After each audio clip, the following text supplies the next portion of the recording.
केंद्रीय गृहमंत्री अमित शहा आज पुणे दौऱ्यावर आहेत। लोकमान्य टिळक राष्ट्रीय पुरस्कार वितरण सोहळ्यासाठी अमित शहा पुण्यात आले आहेत। राष्ट्रीय सुरक्षा सल्लागार अजित डोवाल यांना यंदाचा लोकमान्य टिळक पुरस्कार जाहीर झाला असून अमित शहांच्या हस्ते त्यांचा सन्मान होणार आहे। याबद्दल आणखी माहिती घेऊयात। आपले प्रतिनिधी चंद्रकांत फुंदे आता आपल्यासोबत आहेत। चंद्रकांत, आता अमित शहा नेमके कुठे आहेत आणि आज त्यांच्या या पुणे दौऱ्याचं स्वरूप नेमकं काय आहे?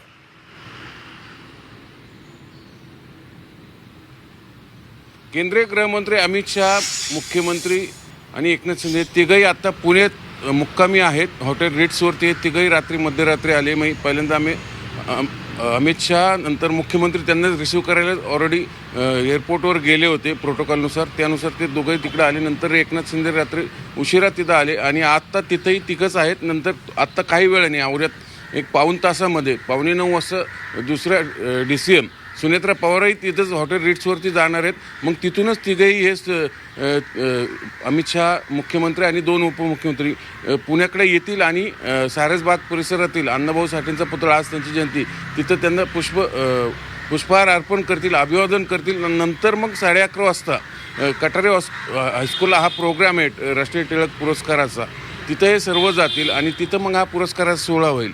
या सगळ्या दरम्यान काँग्रेसच्या कार्यकर्त्यांनी कुठेही निषेधाचं आंदोलन करू नये किंवा निषेधाचे काळे झेंडे दाखवू नयेत। ऑलरेडी काँग्रेसने ते जाहीर केलेले आहे, म्हणून त्यांना जागा बदलून दिलेली आहे। तिकडे उत्सव हॉटेलसमोर म्हणजे सातारा रोडला हे आंदोलन त्यांना करण्यास परवानगी आहे। अमित शहांच्या रूटवरती कुठेही परवानगी दिलेली नाही, म्हणून मध्यरात्रीच पोलिसांना ह्या सगळ्या युवक काँग्रेसच्या कार्यकर्त्यांना डिटेन केलेलं आहे, ताब्यात घेतलेलं आहे।